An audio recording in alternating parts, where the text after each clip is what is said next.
Oh, give thanks unto the Lord, for he is good. His mercies are everlasting, and his truth endureth into all generations.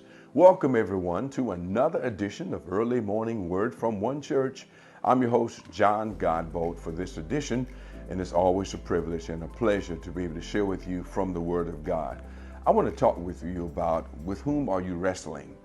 And I'm getting that from Ephesians chapter 6. Now, before I get into that, I always like to ask you, please like this and share this. As a matter of fact, let me thank you. Many of you are the reason that we've reached over 3,000 people and still climbing, because you are liking, you are following, and you are sharing. So keep it up. We appreciate it.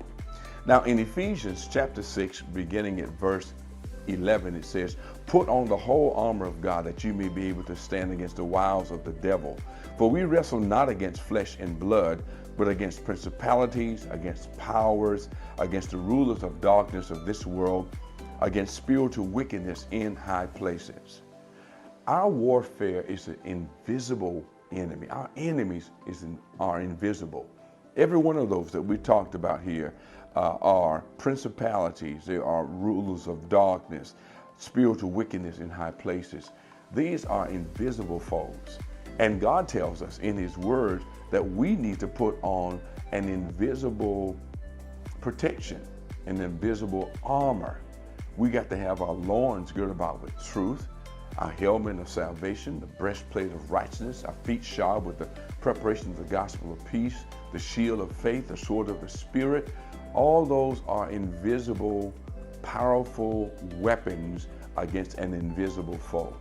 So when the enemy tricks us and deceives us into fighting people and using our time and energy against an individual, whether it's a boss or a spouse or a child or co-worker or any of the like, Democrat, Republican, whatever it may be, then we're losing the battle that we should be fighting. We're fighting a spiritual foe. So God is saying, put on truth, put on peace, put on salvation, deliverance, put on the faith in the Word of God. Cause your spirit man to take charge and begin to speak those things that be not as though they were.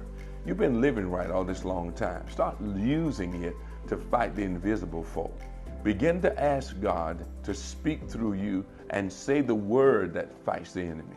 Everything that Jesus did in the wilderness was to speak the word against the enemy, and it worked every single time.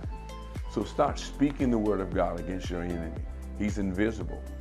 You got to be able to use the invisible warfare tools and weapons that God gave you to fight him and it. Remember, do what you can, do what is possible, and watch God do the impossible.